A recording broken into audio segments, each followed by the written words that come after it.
Boom! What's up, Jeff? What is going on, guys? Jeff, I can't hear you, buddy. What is going on? Welcome to the channel. You guys are in for a treat. We've got a lot of good things going on, and we're going to bring you into we got a newcomer to the channel here, but he's not new to the game. He's been around for a while, and we'd like to introduce you guys to LJ. So, boom, there we go. What's going on, LJ? How's it going, man? Oh, going good, going good. Nice. Jeff's getting set up over there. I think he's having some technical difficulties. But what is going on? We're gonna do a quick shout out to everybody in the channel. We got Jeff's Customs RC in here. We got Ghost RC, BD Tennessee as always. We got the he is the NX IX guru. We've got let's see here, Johnny Stancil. What's going on, Johnny Stancil? He's not far from me at all. Mickey BRC, what's going on, dude? Good seeing you there. Jeff said, give Mickey a wrench. Mickey, I'm going to give you a wrench, dude. Stand by. I don't know what Jeff's got going on over there. Hey, Jeff, can you hear us? I don't know. It's a bad storm over there. Oh, yeah. I don't know. It's raining. He's like maybe 10 miles from my house, so. But LJ, man, glad to have you to the channel, dude. Glad, we've been trying to get you on here for a minute. So thanks for having me. Softball, and you had a bunch of other stuff going on. So glad you could make it, dude. Glad you could make it. But you guys having me on here. Thank you. Yeah, man. So we'll just start off with some of the basics. What's going on in your world, dude? I know you got a bunch of things going on. You're getting ready to head down the road. So what's up with you, man? Oh man, that's why I haven't had a lot of videos and stuff up lately because I've been moving and most of my stuff is gone. I kept some of the planes because I'm taking them with me, but the Army's moving me over to Fort Huachuca, Arizona. So I'm on my way to Southern Arizona here the next week, actually. So, are you excited about the move, or it's just more or less comes with the territory of doing what you do? I don't mind the job and I don't mind the area. It's nice scenery. Arizona's not a bad state at all, but I wasn't a big fan of the high school and stuff, so it kind of had me like a little worried because my daughter's going into high school next year or so. But as far as flying, it's good for me. There's a field right down the road, Noons RC. He lives right there in Sierra Vista, so I'll fly with him a lot, Nice. But other than that, I mean, hey, you just roll with the punches, and I got you. Make the best out of it, right? Yeah, man. Hey, we definitely appreciate your service and everything like that, and service to the country and dedication, man, for sure. Can't thank you enough for that. I'll tell you what, your job's way harder than mine. It's a little sporty out there these days, man. But yeah. We do it because we love it and we don't stop. You know what I mean? We won't stop. So it is what it is. But yeah, man. So if you guys haven't followed LJ's channel, man, you need to go out there, LJ Hobby Life, and look at his channel. He's got a lot of good stuff up there. You will notice in the background of his channel, he has a Hellcat back there. Actually, in your video, you've got a Hellcat back there. Yeah, right there. And he inspired me to go forward and pull the trigger on my Hellcat back there. And I'm glad. Hey, what's your Hellcat setup, by the way? So it's funny because you and I got the same plane, but it's gonna be fun to watch the differences. Yeah, dude. Because I went electric, just easier. I went ADAS, so I get a little more oomph. If you look at the video I have up, it's pretty fast. It's pretty quick, and I'm running a more scale propeller. It's a 16x10. I could probably go with a 2-blade and go with a little more pitch and get it a little faster. But I thought it was pretty quick already. Had plenty of vertical, plenty of power. I did a couple little things different that in hindsight, it was just about saving a little bit of money here and there because these builds get kind of expensive. Right. But it took me longer to build it because of it. So the gear is from an FMS Corsair. I had an incident where one of my blades flew off. And the plane, it wobbled. I got it down and it was in one piece, but I didn't feel like fixing it because I lost some of the ailerons and stuff like that. But I salvaged the gear, and then as you can see in your kit, I don't know if you've seen your gear. wheels? I have, man. I thought they were horrible. Look, like what is this? Like these are the gear that come with it. Yo, Like, but look at the tires. The tires are funny. dude, the tires are so soft, man. It's one of those things that when it's gonna sit, if it's sitting for a long time, and I mean like a month, they're gonna get flat spots. Yeah. And the thing is, so they might be good for landing, right? But I wanted that scale look. So I kind of wanted that. So I went ahead and I measured the wheels off my. I have a Flightline Corsair, and I went over there and I measured them, and I noticed that they were going to be perfect. They're going to look pretty scale, maybe a little smaller than scale, but close enough. But they look so good on the ground because they're like white. They match the rest of the colorings on everything. So I had to watch Jeff there. Yeah, I guess he'll be coming back here shortly. He's got to work out the technical difficulties he's having, man. We were talking to him just a second ago before. We sure were. Yeah, man. So I'm excited about it. Like I said, dude, I pulled these out and I was like, what is this? So it's the fixed landing gear, but I'm going to go and, get the Look, hey, I never showed you this guy. Look, this is my dude right here. What is that thing? He's a Boston Terrier, red. Wow, dude, check him out. He looks nervous, man. He's like, you got me up here on this camera. That's because I never really mess with him much. Yeah. That's awesome, dude. Hey, he looked like, man, what are you doing up here? You got me on this camera. Yeah. He's my little Boston. He's about to be 2 years old here soon. I got two of them. I got a male and a female. Dude, they're good dogs from what I hear. Yeah, it's nothing but good stuff. Let's see. Hey, what's up, Gooniac? How you doing, man? We got Jetman. We got Jetman in here. Jeff's Custom. Mickey's BRC. Michael Raj, what's going on, dude? Hey, just so you know, Michael, this is what we're dealing with today. Boom. Still eating on the same pound and a half of M&Ms. So, hey, we got Doug Shoemaker. Doug lives not far from us, actually. Oh, so, yeah. Me and Doug. You've been in here before? Yeah, man. Yep. Doug's the one that went to Che's house over there, Hamilton's Hangar, and picked up that airplane from him. Yeah, man. That's awesome. Dedicated to the cause, dude. Hey. And let's see who we got. There we go. Let's see. Hey, Jeff. Man, I have had the worst luck with headsets tonight. I've tried different ones. Got a little charge on this one, so it might last an hour. It might not. It's happening every day. Sorry about that. Hey, well, welcome back, dude. We're glad we could hear you. We enjoyed the quietness that that unfurled. Hey, man, I've heard LJ talking the whole time. I couldn't hear you. So I don't know why. He can hear me. All I heard was LJ flapping them gums, talking about his landing gear and being a cheap bastard. Yeah, but I tell you what, I pay the price for that because I spent.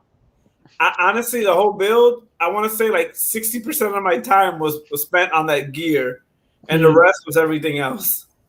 Dude, I'm telling you, man, it's super stressful when you don't have something that drops in. That's why I'm like, I know those retracts are expensive. I'm just gonna go ahead and pull the trigger on it, man, because I just don't want to have to fight with the retract. So I'm getting the E-Flight ones, and I think we'll be good to go on it. So, Jeff, I think I got it figured out. It was headset. I'm having headset issues.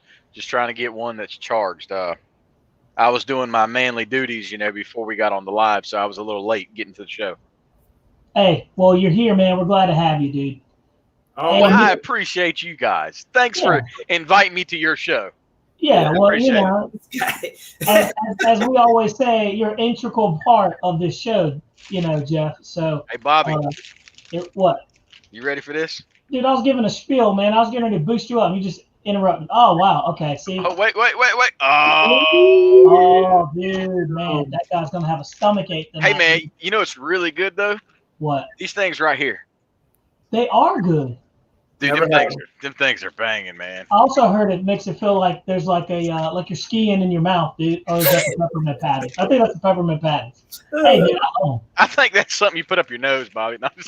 Hey, oh yeah, those things do work too, man. Those give you a headache if you do it too much.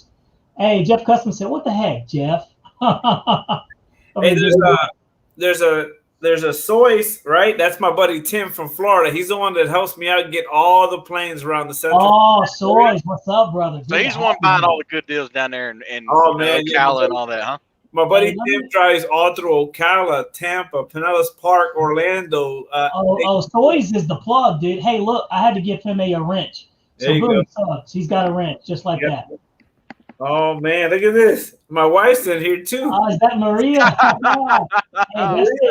Hey, she's the brains behind the operation right there, dude. It's good she's listening. Hey, bring me some wine. Hey, over here we call it daddy juice. I'm like, go give me some daddy juice over there. That's awesome, man. Yeah, dude. Man. So yeah, hey Jeff, you missed a little bit. We're talking about the Hellcat. He's excited to see the difference between his electric 8S version and my 25cc. I'm putting the gas engine on this one, and LJ's gonna drag that 25cc all up and down the damn runway. Man, you are crazy, dude. Are you kidding me? Hey. Dude, there's no replacement for displacement, man. Come on, you've heard that big block. Hey, go show me the pilot for that Hellcat, so we can laugh for a little bit. Dude, this pilot, man. Let me Nazi. Dude, I'm like, what were they thinking? What were they thinking? Where is this dude? Here he is. Bro, it's a German pilot with a German cross. Like, dude, I'm like, dude, they did awesome with the airplane, and then they go and do this, dude. Oh man. Look. Yeah, it's not even the right color. Turn them around. Dude, I'm like, look at that. Yeah, I painted all that by hand because I was so annoyed with the pilot, but I didn't want to go spend $13 on another one, and my 3D printer was already packed up, so I was like, nope, being cheap again. There he goes, old tightwad over there. You know, hey, he's not tight with the airplanes though, is he? Oh man, once I get a plane, everything else got to be like budget racing. No, Bobby, I think he said the other day he's got more planes than Bobby does. He might. I wouldn't. Hey, well, he definitely does now that I offloaded some. So I cooked off 5 today. 1, 2, 3, 4. I cooked off 4 today. So.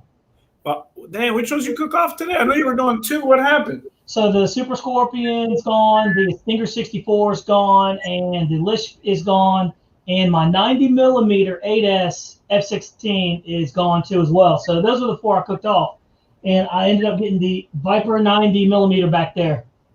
So the new one that came out. So I really needed the space, and so I had to do what I had to do, man. I had to make an executive decision. Michael Ross says, Jeff, we appreciate your appreciation. Michael Raj is always he's always an uplifting spirit in the room. You ever notice that? Like, oh, always. He's the one that comes in and he's busting everybody's balls. Dude, he's either retired or just like just living it up, living a good life over there. Look at LJ over here commenting, playing on YouTube and in the chat. Hey, look, his wife also told him no snacks for you, dude. She said, I'm not helping you. I'm not helping your habit. Oh man, that is awesome, dude. So let's see, JCRC, I'd love to have that T28. Jeff's custom. Oh, Jeff's not coming off of that T28 there, buddy. Bobby might though. Me? Hey, I told you everything's got a price, dude. I'm not loyal to these airplanes. Hey, so on that T28, have you guys ever had it inverted and just pitched it forward as hard as you can and bring it up? No, what's it do? I'm not sure that plane could do it. It can. Ask Tim. So Tim has one, and I was in Orlando. And I was flying his, and I got real comfortable with it after the second flight. So I'm flying around, and I was flying inverted for a little while, and then all of a sudden I come up real close on the runway, and I pitch it all the way forward, and I hear a crack. Tim goes, "What was that?" Dang, what was it? I think it was the spar inside, just kind of like flexing or whatever. But it was like, wow. Dude, but it flew fine afterwards. We flew it a few more times. It was good. I'm telling you, man, that airplane is super impressive. I love the way it flies. It is, and it's big. It actually is pretty aerobatic. I told Jeff though, I said I wouldn't mind going in there and upgrading the motor in there, just making something a little bit more power behind it, But Jeff over there, Jeff's Custom, says it flies well inverted. It flies very good. Oh, okay. It does. Looks like we got to try that. Until you hear it flop, it goes crack. Hey, until you see the wings go like this, and boom, it's a wrap. Hey, let's see. Michael Ross said, Bobby, just a quiet, shy American child. Never had a bad day in my life. Damn. Hey, he must be living good over there. I don't know about that life. I need whatever he's on. That's what I'm saying. He needs to pass it up. Hey, we got Zach Marshall in the house. What's up, Zach? Hey, look at Tim's comment there. Look what he said. He goes, haha. He says, then he tells me, you hear that crack? It wasn't a good noise. Hey, that sounds like some stuff I tell Jeff over there. I'm like, hey, Jeff will stress an airplane out, dude. And not only that, but he just does stuff that I'm like, I don't think you should really do that. Bro, it is coming down here, Bobby. Hey, what's going on, Tom Tabor? How you doing, buddy? Hey, Tom. Let me give Tom a wrench. Welcome to the channel, man. Let me give you a wrench.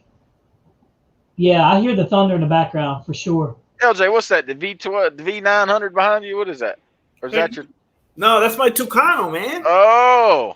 Hey, bring that thing up to the front, man. We need to see what that thing looks like. Not a lot of people know what the Tucanos are, what they are, man.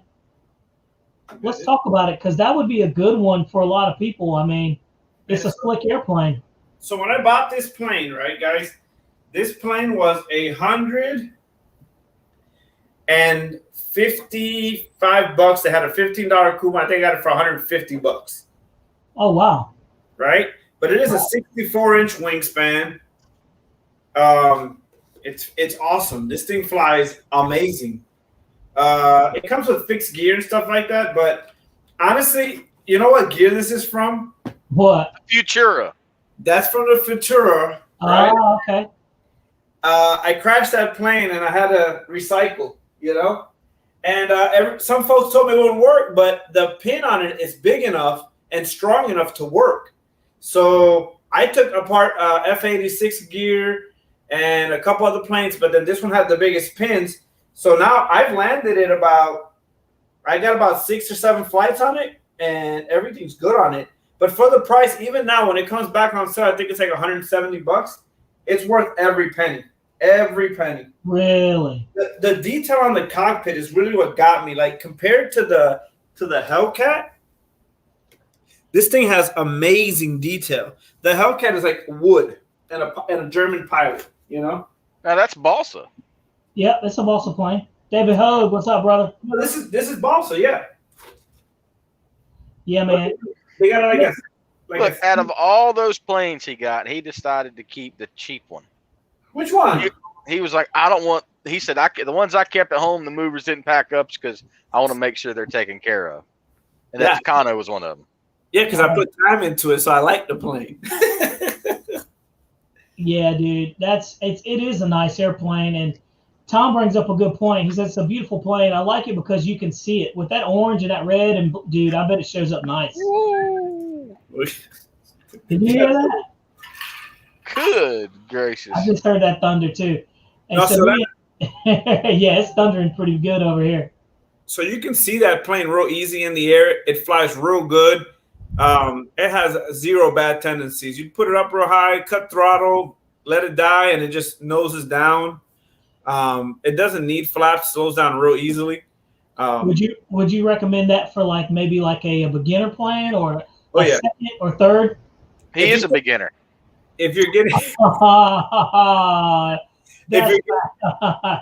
if you're getting into balsa, I'd say that's a perfect first plane for balsa. Versus a top wing? Like if you're going into balsa for your first thing, no. Like if your first plane ever better be a top wing. I'm saying if you're getting into balsa, you've already been flying some foamies and stuff. Oh, gotcha. Yeah, man. Some people try to jump from going the traditional route from doing top wings to straight to low wing trainer airplanes, man. And it's not a good. You don't learn the fundamentals, man. You don't have that. They're much quicker, and you don't have the time to react to it. You know what I mean? Yeah.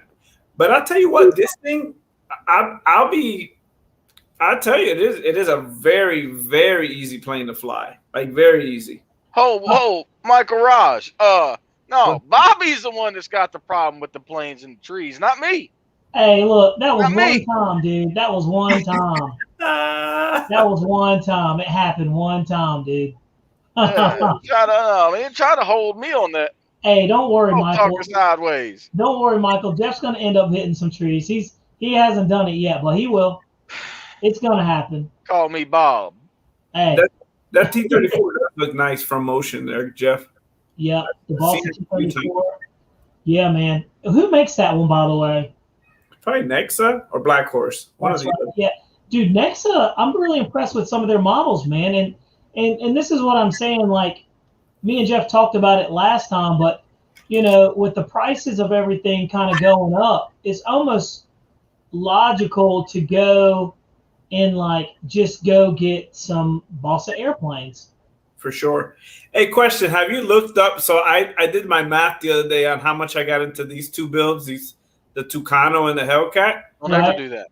It wasn't too bad, though. I mean, honestly, compared to some of the prices that you're paying for some of the planes LJ, your wife is watching. Shh.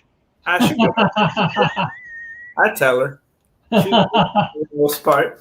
Hey, she probably sees it come out of the account too, I'm gonna tell you what. She rather this hobby than me racing cars. Oh yeah. The turbocharger on the town, just the turbo was like $1,200. Just in the front of that motor, turbo, exhaust, manifold, and all that, I had about $2,600. Just in the motor. Gracious. Oh my gosh, dude! Are you kidding me? Oh yeah, don't get into the cams, the springs, the retainers. All the time I spent doing all that stuff. Oh Shit. yeah. I know in my little car, I probably got maybe about 1,800 in it, just with the stage 2 stuff, down pipes, charge pipes, tune, tires, all that stuff. Yep, dual exhaust. So they're money pits, man. We're better off doing this stuff, that's for sure. That Integra that's in the garage that you guys saw, that I've sent you some pictures of. Yeah. Just in the motor alone, the swap, there was $11,000. That's not including the suspension, the front end imported from Japan, and everything else from the paint job to everything. There's probably about a good $30,000 in the car, not including the cost of the car. I didn't get no forgot. pictures of a fancy car. That I feel left out there, LJ. You are left out. Hey, all right though. I got you drive a $70,000 truck. Leave us alone, dude. Hey, by the way, BD Tennessee, he's got a Supra, dude. He's got like the one with the big, the big spoiler on the back. It is amazing, dude. It's amazing. Yeah. BD Tennessee gonna have to send me a picture of that. I'm a big fan. BD, send that, dude. Yeah, you don't see those cars anymore. They go for big money around here. I'm telling you. But back to the airplanes, though. So, LJ, what's like your style, man? What do you prefer to fly? I'll fly pretty much anything. Jeff seems to be moving in the direction of scale, aerobatic airplanes. Like, what do you like? I like scale planes. I'm a big fan of scale, and I like flying. I mean, I like flying different and stuff like that. I don't try a lot of crazy stuff. I like flying fast, and I like flying low. That's why a lot of my videos, you'll see me get real low on them and stuff. I enjoy it, and really just going fast. But then I like seeing them at home. So a lot of the stuff I like to have is scale. Right. So that's why I love this Hellcat. I got the P40 that once I get to Arizona, I'll start building. But everything I look at, you see what I send you guys on text all the time. It's just scale stuff. Yeah, and that's what I love too. I love the scale stuff. Like, I like my airplanes to look like airplanes, with the exception of the stick. I love the stick because its flight envelope just surpasses anything that you could possibly get. But I'm telling you, man, it's I'm with you on that one. Jeff, what do you like, man? You like scale? I'm more of a scale. Well, I like the scale planes. Remember, we had that discussion about the Viper. I know the Viper is a true scale plane, but I'd rather have the F-16 versus the Viper. Right. That's just personally me.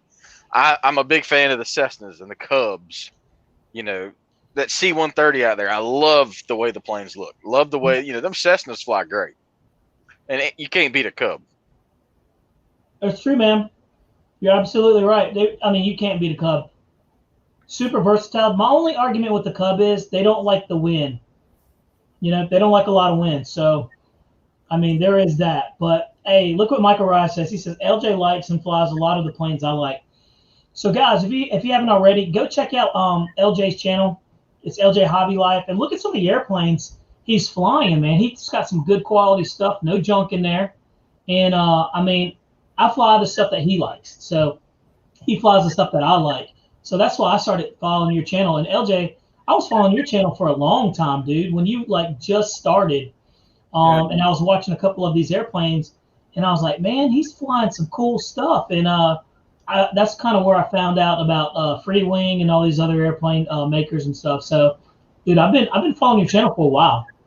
Yeah, I've been following you for a hot minute too. It's funny because like I've been flying about maybe a little more than 3 years now. Planes. I was doing quadcopters before. Yep, I did that too. FPV it was a good transition because it made me use a lot of rudder.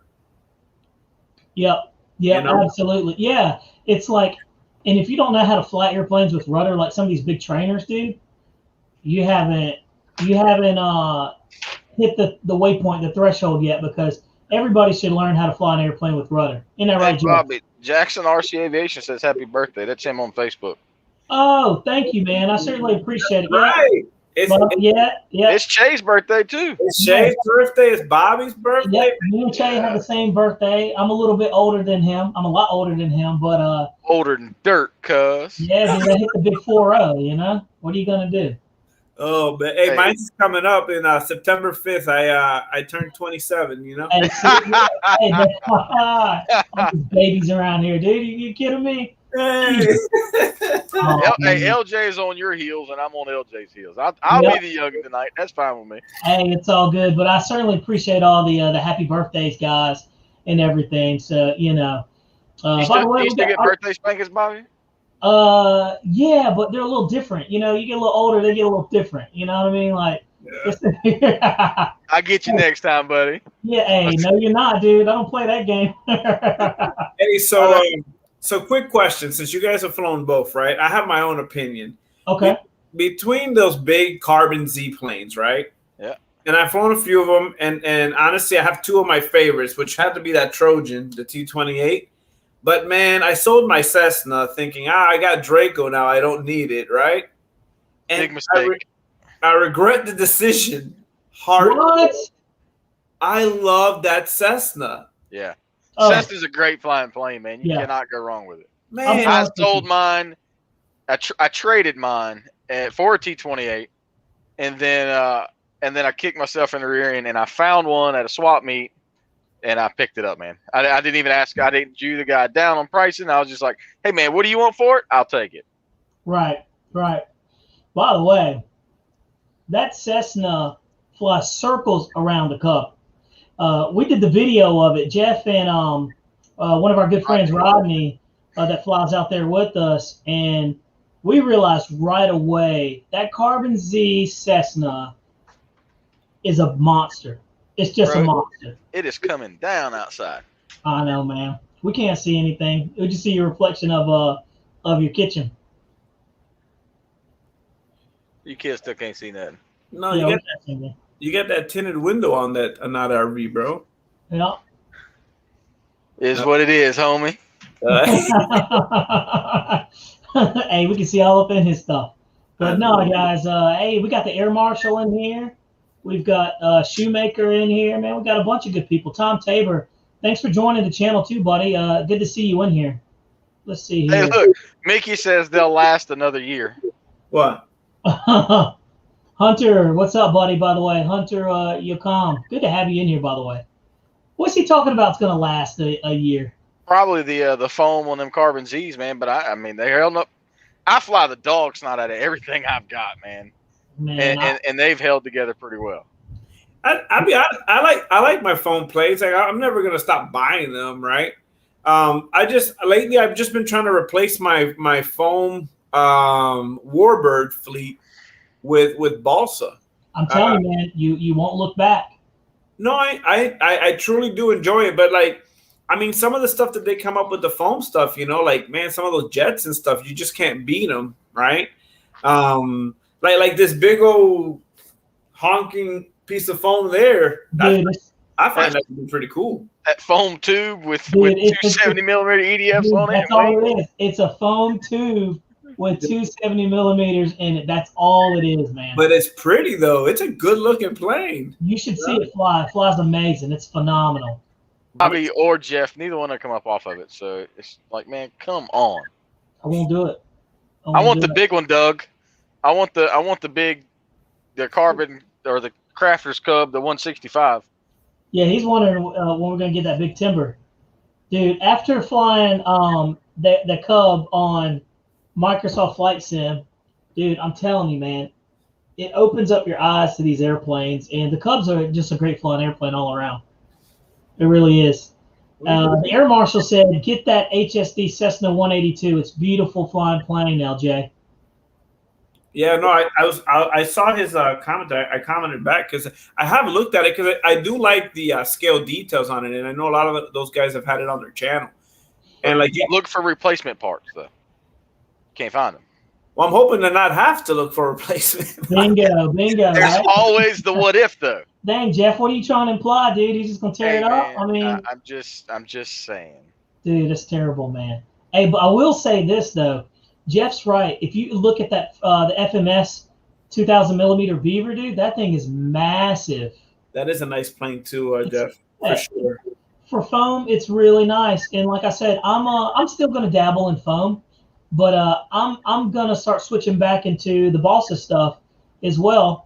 Like I got behind me because I just like the build, man. I like the journey of the build, and so that's what I'm doing back here. I literally worked on this thing pretty much most of the day, and I ended up mounting the servos and the engine. So literally all I have to do left is, the not fun stuff, the fuel tank, the, put in the receiver in there and then balancing it and everything like that, and getting the wheels and the retracts. Take your time with the decals. They're not very good.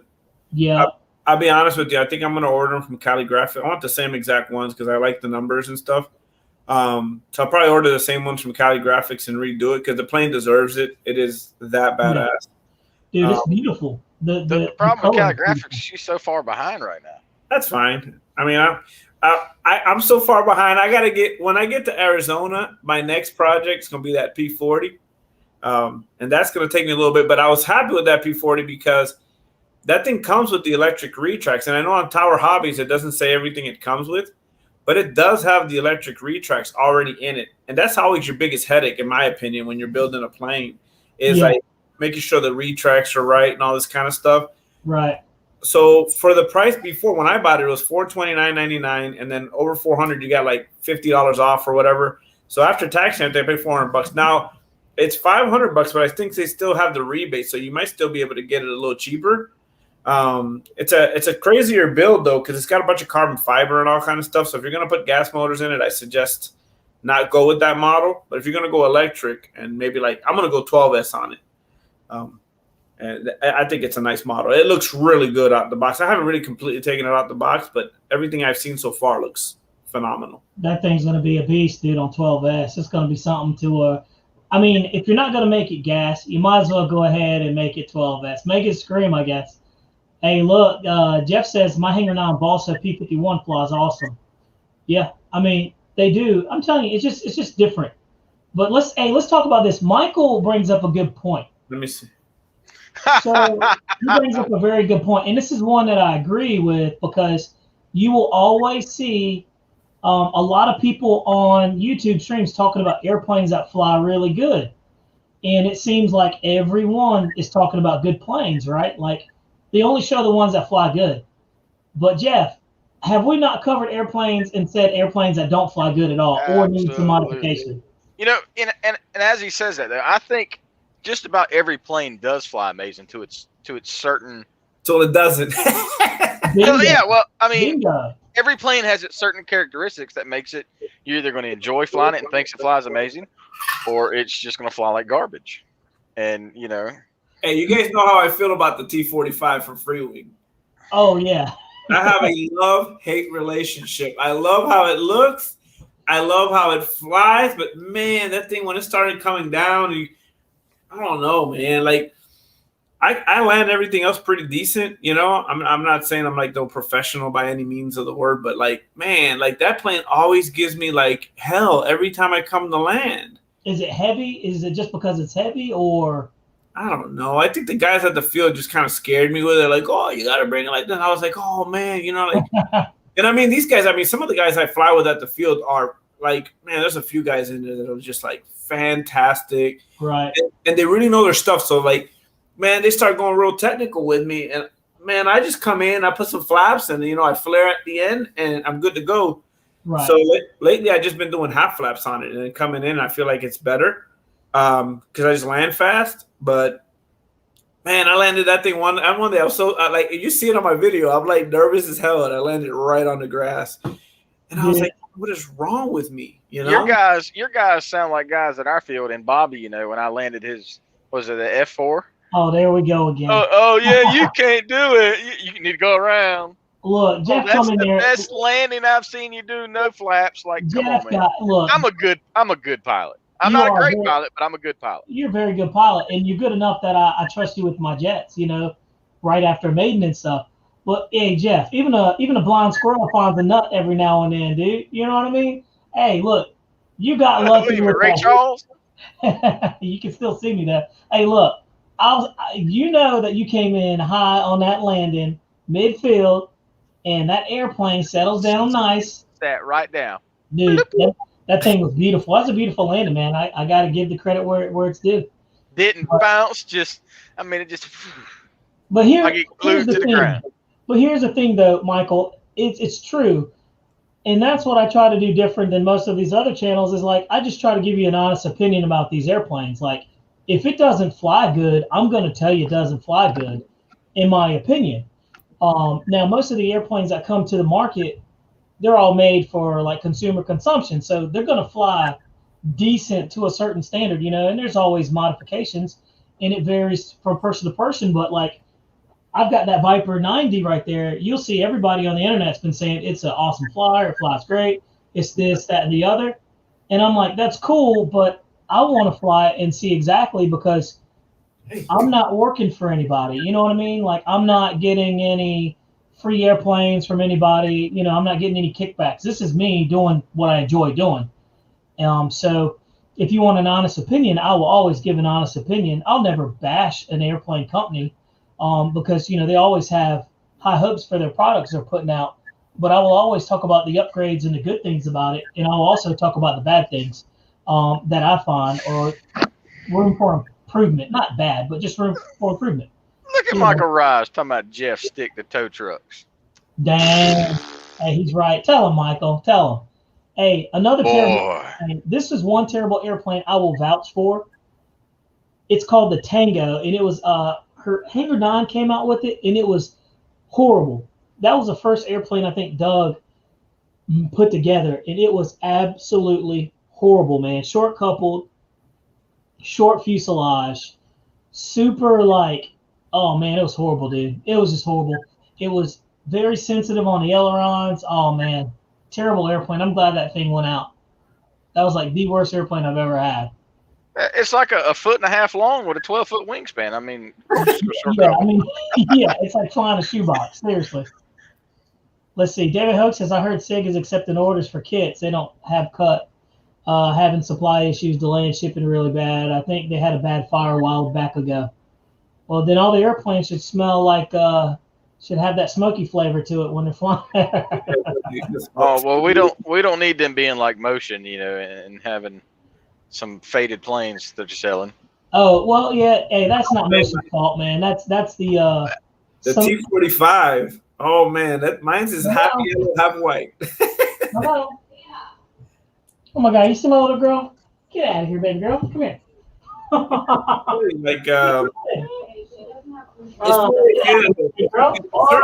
It's not that they fly bad, right? Is it a joy for you to fly? Like, do you truly enjoy flying that plane, right? Like this Hellcat, I enjoy flying it. I'm relaxed. I'm having fun. It's fast. I can do fun stuff with it. That Tucano, same thing. Man, I fly my Griffin, and I've had good luck with my Griffin. But it's not a plane that I go out into the field and I'm like, oh, I feel all comfortable. I don't even care. I just take off and fly. No, I got to get my mind right. I got to settle in my seat, and then I got to go fly. And then once I'm in the air, she's a bit bad. You fly it around. I'm ready to landing. I'm puckering up, and then I normally get pretty good landings with it. But it's a plane that I'm not at the field like, Sounds like them nerves done got you there, LJ. On some planes, they do get me. On some planes, I just fly like the Freewing F-22. The Freewing F4 kind of gets me a bit. The 8S1, but my MiG-21, I can fly that with my eyes closed. That thing's awesome. My BAE Hawk. Hey, do you have a gyro in your MiG-21? I have the MiG-21, and I flew it without the gyro. Yeah. And it was not good, dude. And I flew it with the gyro, and it's an amazing flying airplane. Yeah, no, I got a gyro. I got a lemony fresh in there. Yeah, dude. It's that airplane requires a gyro, I think, to get the best out of it. Mickey BRC says, I've had people come to me on the L39 review. He says, with some resistance saying, you'll upset the manufacturers. If you are paying good money for the product, you need to know what you're in for. Yeah, and that's kind of the whole gist of the thing. It's like, if you're gonna do like airplane reviews and stuff like that, I think you should not only highlight the good and the great about it, but you should also touch on room for improvement. I think that's something that we really need to start doing, because if everybody's saying all these airplanes are great, how are you going to know which ones are like not great? You know what I mean? So that's why I say I think it's important to have that balance in there where you can say it's a great airplane, it flies good, but the improvements of it would be such and such and such and such. Oh yeah, it's like this thing right here. I think it flies amazing. I think it looks great, but I think personally, right, for the price point, I wanted some more detail in my cockpit. I told you that last time, right? I don't care about the flaps. I'm fine with that, right? Yeah, I was surprised the cockpit was just so basic. It was like it's a piece of black. It's like black wood, like painted black. You couldn't even paint it green. You already painted it. Give me some green. Give me some nicer color in there. I was surprised when I looked at it. I was like, so that's it? It's like there's a sticker in there that you can't really tell, like it's an instrument panel, or I can't.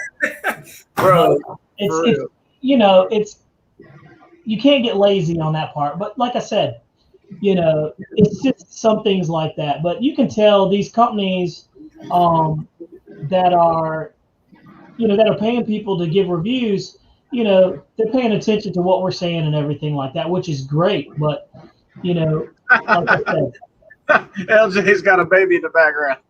Oh yeah, come here. Hey, you just see a head popping up. She was trying to sneak out. Hey, did you see my little girl come in here? She come running in here. She's terrified of thunderstorms. She come busting in there, and I'm like, Savannah, what are you doing? Hey, Brian was asking, Brian, that Taycan 110 is amazing. That's what I have in here, and it's overpowering this. I mean, you don't really need that big of a motor. That thing is huge, right? I'm gonna go with the Taycan 160 on the Hellcat. Not the Hellcat, the Warhawk, the P40. And I know I've heard the mixed reviews. Oh, you need something bigger for that, and this, that, and the other. It is what it is. It's going in there. I'm gonna test the watts, make sure everything is good. We're going 12S, and I'll prop it to where it needs to be. But it will fly on that. I guarantee you it will.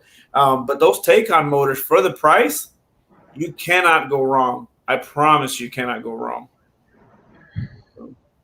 Yeah, it sounds like it's a pretty decent airplane, a good setup. Yeah, and like between the motor and the ESC, I probably got $150. Say your stuff, Jeff. Go ahead. Go ahead, Jeff. Go ahead. I am quiet as a church mouse, brother. Hey, Brian Brody wanted to know what's your take on that Bigfoot again. Huh? Brian Brody said, "What's your take on the 110 Bigfoot?" Oh yeah. That's the Taycan 110. That's what I was telling Brian, that it is amazing. So like, I haven't seen the Taycan 110. What is that? It's a motor. It's just a brushless motor. Hobbyist.com carries them. Those Taycan motors are really good on RC cars, and that's what kind of got me onto them. And one of the guys at the field has been using them. He has like an 80-inch wingspan P51, and he put the 160 in it on 12S, and man, that thing cooks. That thing is nice. Hey, that thing is over. I got the Taycan, the other one, the 670 kV. I think that's the Taycan take on 46 on this. You're supposed to only run that on 4S, maybe max 5, but I run it on 6, and it does just fine. I mean, Wow. It's a little hot when I'm done, but just let it cool off. You said that thing starts getting hot real quick. Well, I tested the temps, and it was like 130 or something like that, so it really isn't that hot.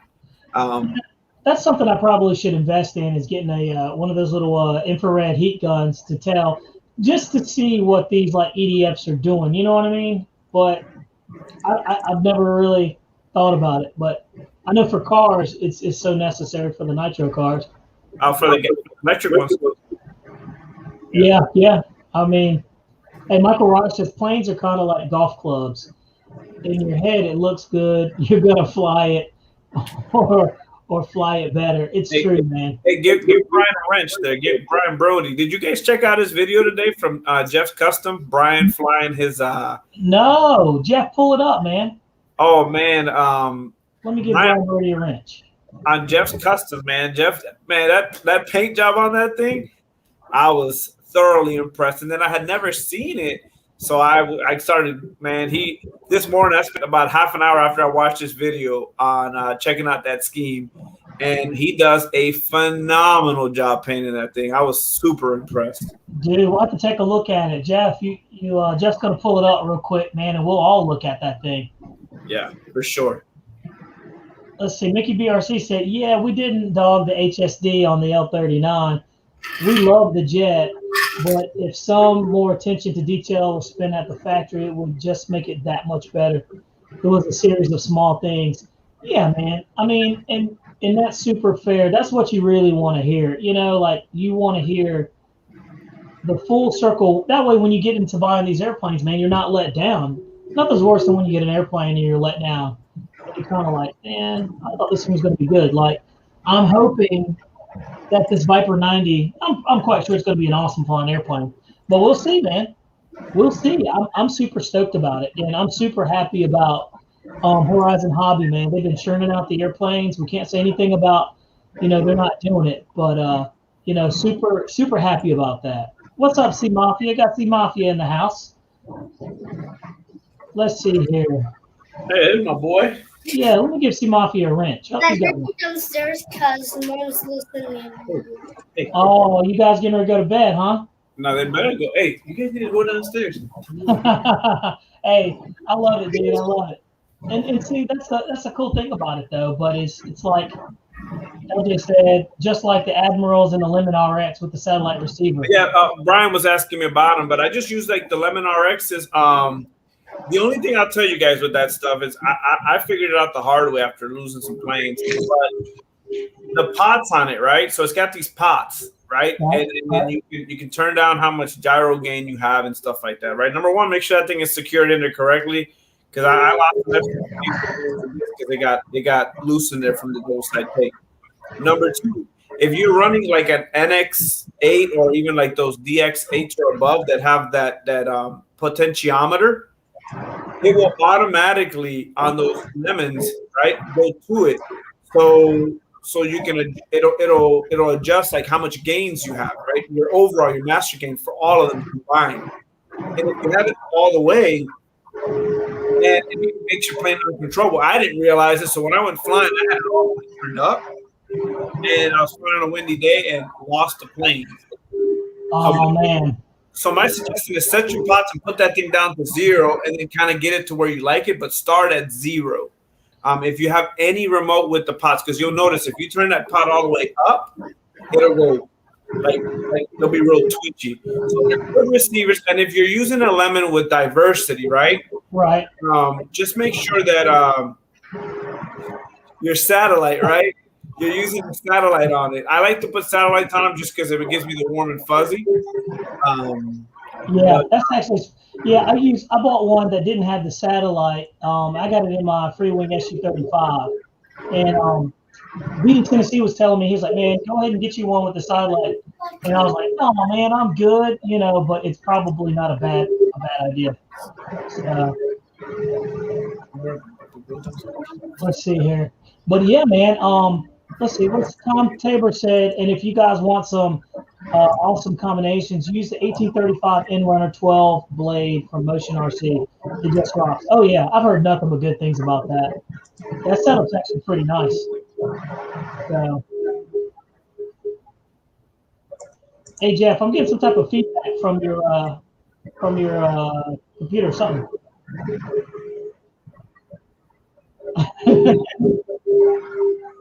Jeff's like, I don't know. That's probably I mean, I'm talking to you through the computer now because my headset's dead. So maybe that's what's up. Oh, okay. Okay, it's not a big deal. Mason Jackson RC, what's up, buddy? Good seeing you in here.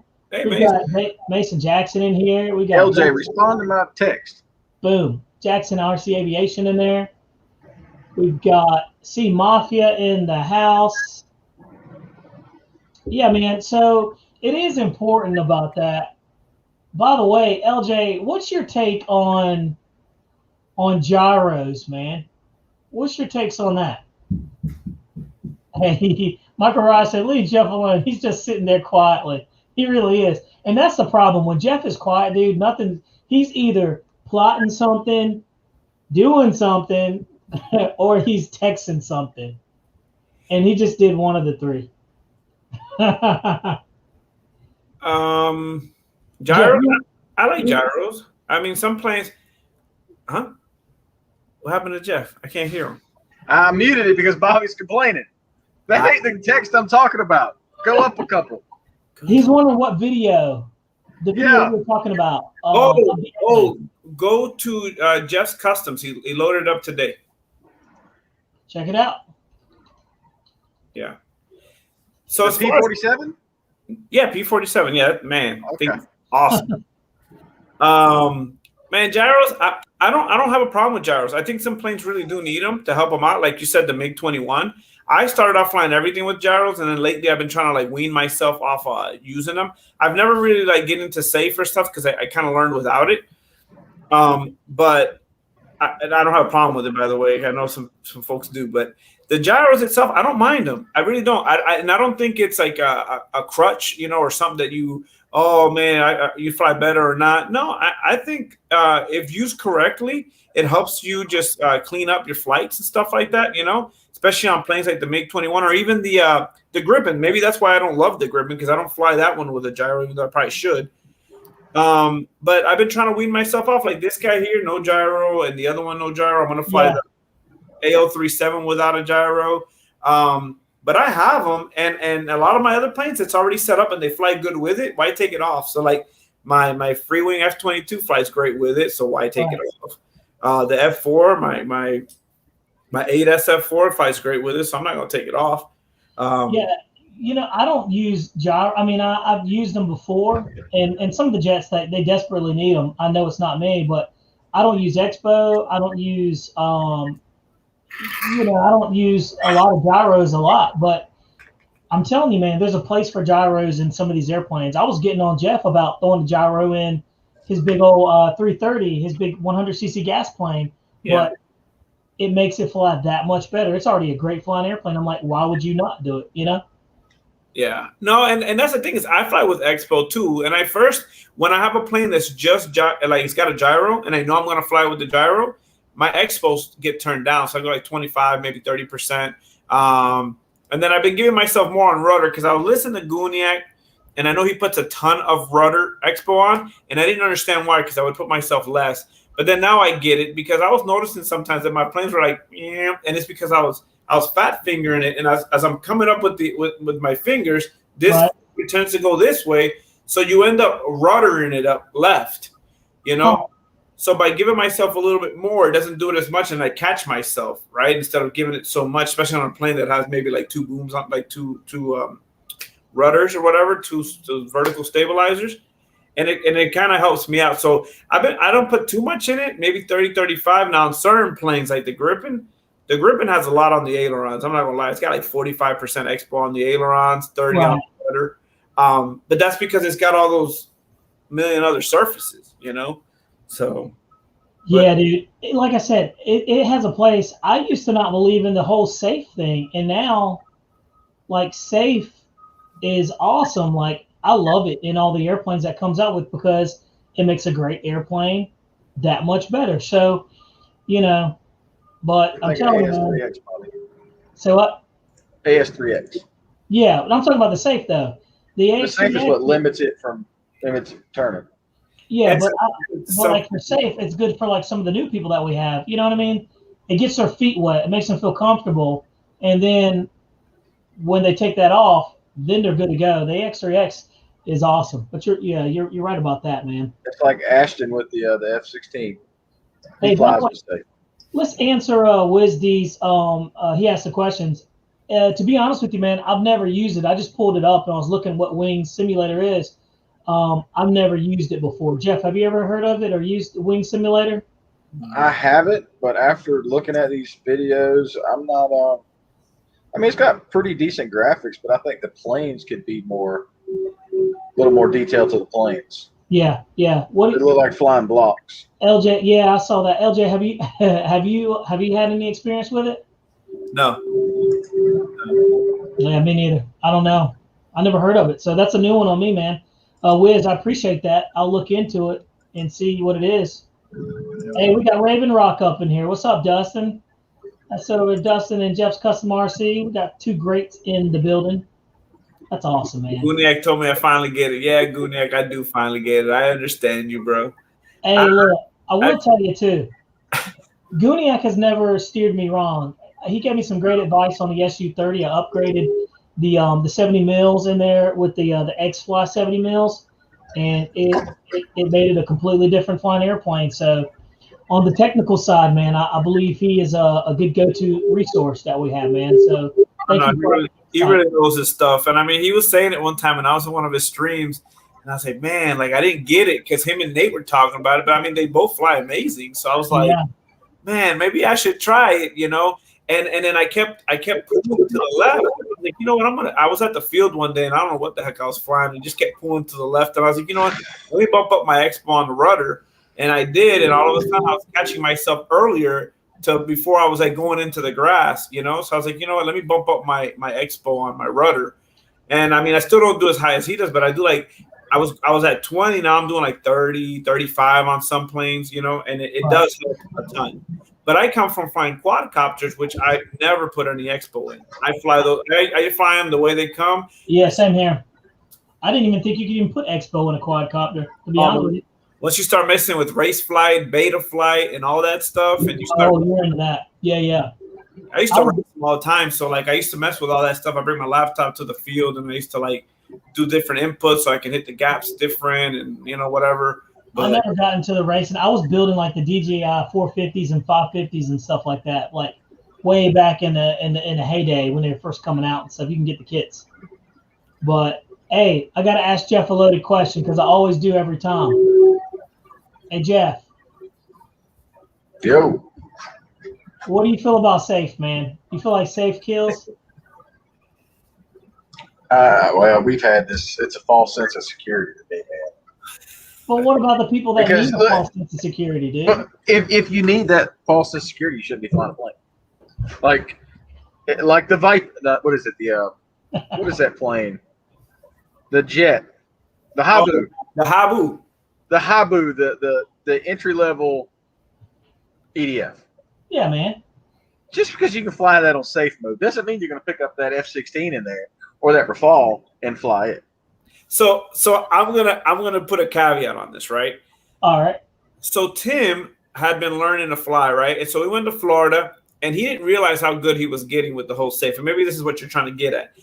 But safe made him feel like he could fly the Habu, so he would fly the Habu real good. So we were over there in Florida, and he about a 70 millimeter yak.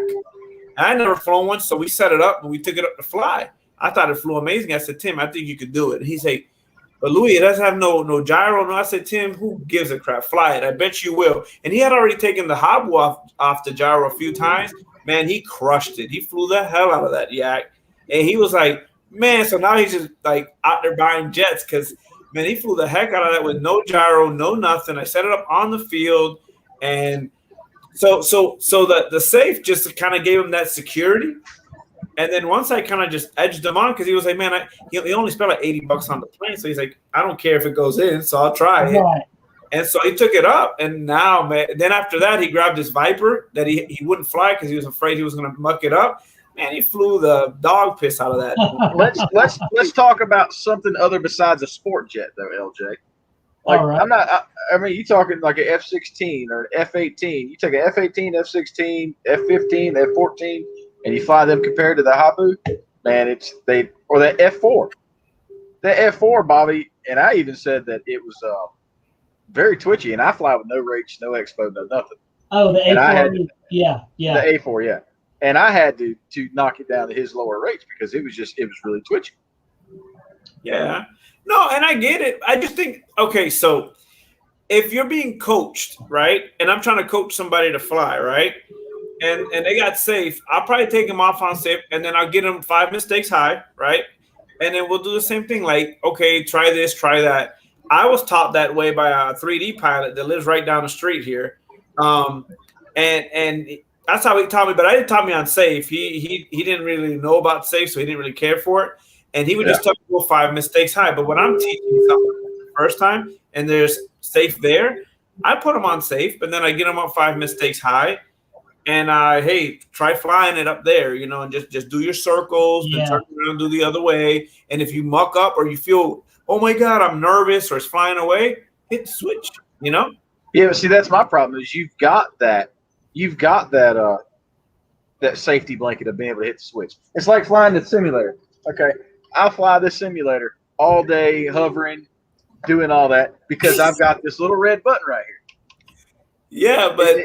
Yeah, but the red button's not in real life, so that safe is that person's Thank you. That safe is that person's real life button. Now this is the thing. If you've been doing it for like, you're not getting off of it, then I get it. But when I started learning to fly quadcopters, I didn't have nobody coaching me. I had nobody there, right? So the safe on those quads, I would put the camera down, I'd put my goggles on, nervous, you know, like just squeezing the hell out of that remote, trying to do this. And I taught myself, and then eventually I took it off, and I went home and I fixed a broken rotor and ESC and all that, and then I did it again, and I broke a lot, and it got real frustrating, but I was gonna get it, you know. And so I finally I got really good at it. But everybody else that I've taught, I've been able to get them away from those mistakes by helping them, just assisting them with whatever safe is, you know. So we get out flying and they feel a little more comfortable, and then they feel comfortable because I'm sitting next to them. So I'm telling them what to do. Hey, don't do that. And then they freak out or something. They can either hit the safe button or hand the remote over to me and I'll bring it back. Right. Which is like not what you're going to be able to do, because you really should be relying on yourself other than that person next to you, you know. So when you get in a mess, you're going to panic and be like, oh my God, and you're going to stuff that airplane. Yeah, you're not going to have that safe switch to flip. If you do decide to move up to a plane that doesn't have the S3 extra safe. No, this is just personal opinion. I've been flying. I started flying in '99, man. We didn't have safe mode in '99. Yeah. Not at all. So, and that's like, you learn the hard way. I put in a 90-inch J3 Cub because I was inexperienced. No, and that's the thing is like, so I got that. So like with the planes, I never did it with safe. You know, like I kind of just learned. And as a matter of fact, I learned with those. I had those lemons in there, and I was doing pretty good with them. And then because I had got that carbon Cub that you have in your trailer, right? And that thing, I had a buddy that had 2 that flew away on him. So I was like, man, forget that. I took everything off of it, and then I put a lemon in it, and I flew that, and I learned a lot on that plane. And then I went to I still got it, the Navy Cub from Hobby King, which is an amazing plane. And I just put a regular old receiver in it. I flew that with no gyro, no safe, no nothing. And that did good. That was my second plane I flew, 2 high wings, whatever. And then the only thing I did use was gyros, but I never trusted the self-leveling on those lemons because it sucks. It really does. They're good for gyro. They're not good for self. Right.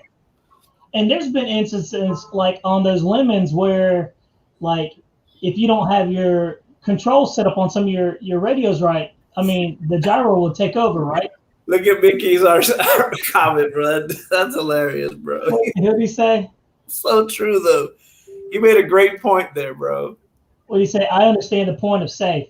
People, myself included, are impatient and don't want to learn for months on a high wing. No, the next one. The next one, he says, safe for some, I imagine, are like condoms. They rather have it and not need it than need it and not have it. I mean, hey, but the result is the same though. If you don't, it's going to cost you a lot of money. If Exactly. you have one or if you don't. So I'm just saying, but that's a very good point. I mean, sure. And it's nice to be able to have a conversation about it. So because we have to understand these new guys that are now coming into this is like normal technology for them.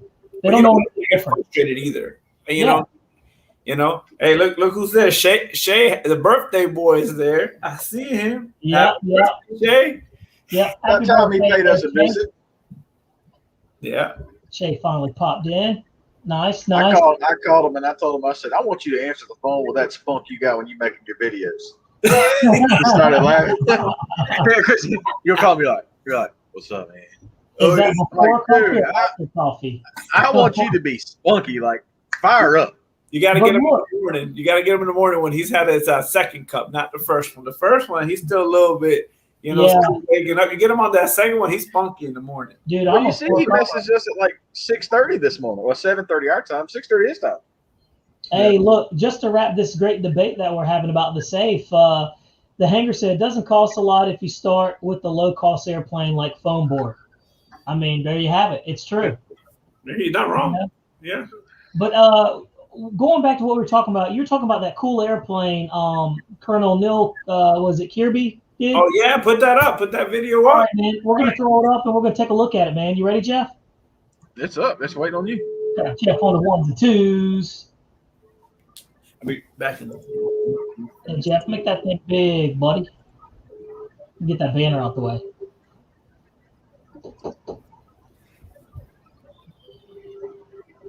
Can you turn the volume on, Jeff? Hey,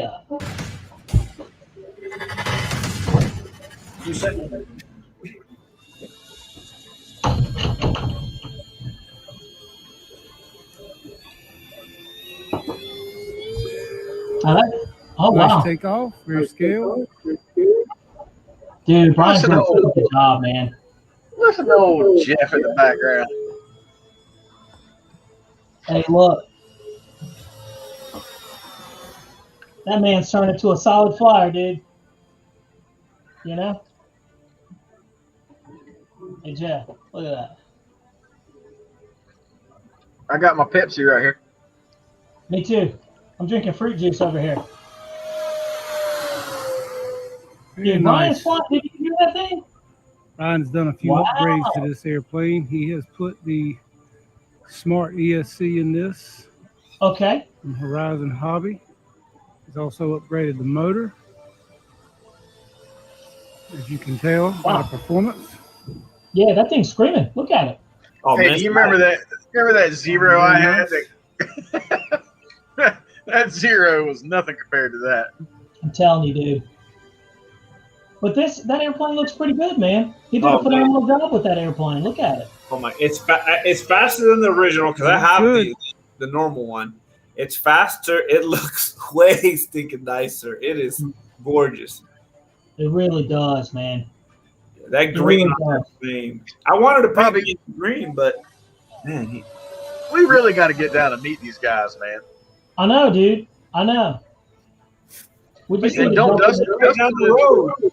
20 minutes away. Out, dude. Look at that. That was very nice loop, man. Very smooth. You tell CG's right. When you went upside down inverted, it didn't seem to fall out. It did real well. You could probably fly that plane upside down with no problem.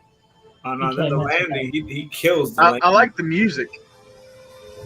The theatrical music? Yeah. Yeah. Go to the landing, dude. Let's see that landing. Oh, man. Brian's he's on point, man. He's just come. He flies it so nice. Yeah, man. I'm super impressed. Damn, Jeff, he landed that thing better than you did. Look at this. Look how nice he does this. He pulls a gear in it. Oh, man, yeah.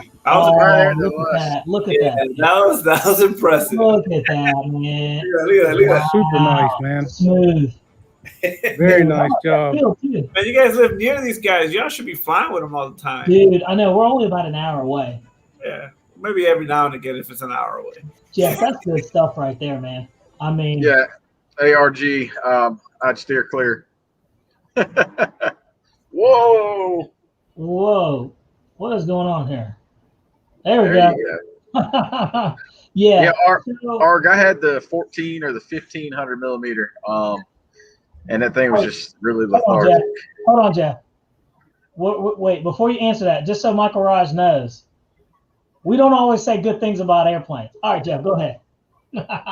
It was a cool looking plane, but it wasn't. Here, hold on, wait. You know what? We got the video. Yeah, we got the video. Yeah, we don't have to say anything. You can see it for Yeah. yourself. You can hear our enthusiasm on how we talk about the airplane,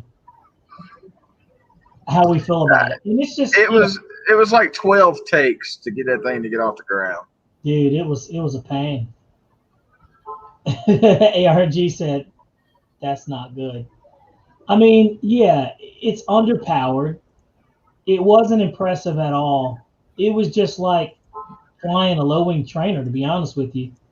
It wasn't very fast. Which one are you talking about, ARG? Are you talking about the little one or which one? Because there's isn't there like a 1400 millimeter? Don't forget to click like and subscribe to get all the updates. Thanks again. Yeah, don't forget to click like and subscribe.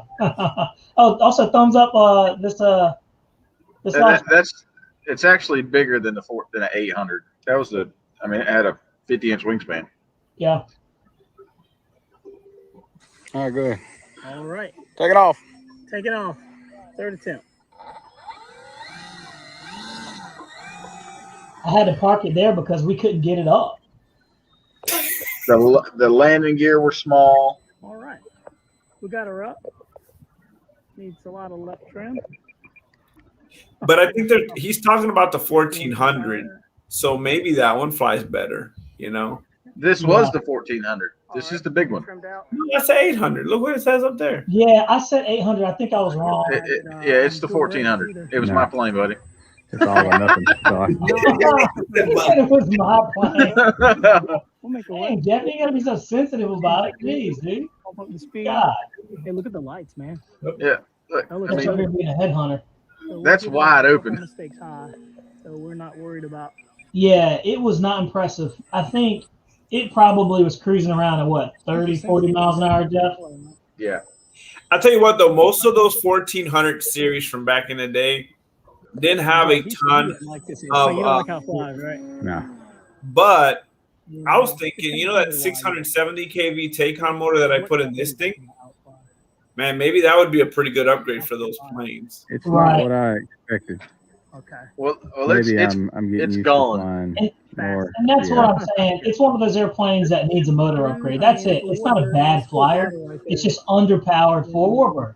But Warbird, how do you feel about a balsa build? It's not a very So, airplane for Warbird. I've had the 50cc Zero. I think it was a Seagulls model. We're gonna do a low. It was a huge one, and dude, that thing flew amazing. They land really good. Well, remember the other day I sent you the 55-inch wingspan one from I believe it's Phoenix that makes it. Tower has it. That's gonna be a good flyer. Left to right. ARG, you should check that one out because it only requires 4 servos, and then you can get a 5th one for your gear. And you could probably power one of those Taycan motors that I'm always talking about. You wouldn't have too much input, and you'd be able to have a really nice balsa setup. You know? Jeff, say it. Go ahead, bro. I'm laughing at Michael Ross. Talking about Jeff has more videos, and believe me, you don't want to see them. Mike, why are you telling everybody my secret, man? I don't appreciate that. Oh, man, Mike was on a roll today. You got me laughing over here. OnlyFans account. Hey, but he's my biggest subscriber to my OnlyFans, man. He contributes the most. Hey, ARG, he asked a very good question. What's a good recommendation for a low-wing Warbird? LG, I'll let you take that one. No, I mean, do you want? I like the P-51. Yeah, P-51. You can't go wrong, but do you want? I like the P-47 because it's a solid flyer, lands good. That's just me. You know what it is? The wide gear on the P47 makes it a little easier overall to like land and stuff. Not that the P51 is any hard, because I love flying P51s too, and they're all land pretty good and stuff. I love Corsairs, but Corsairs, you've got to know what you're doing.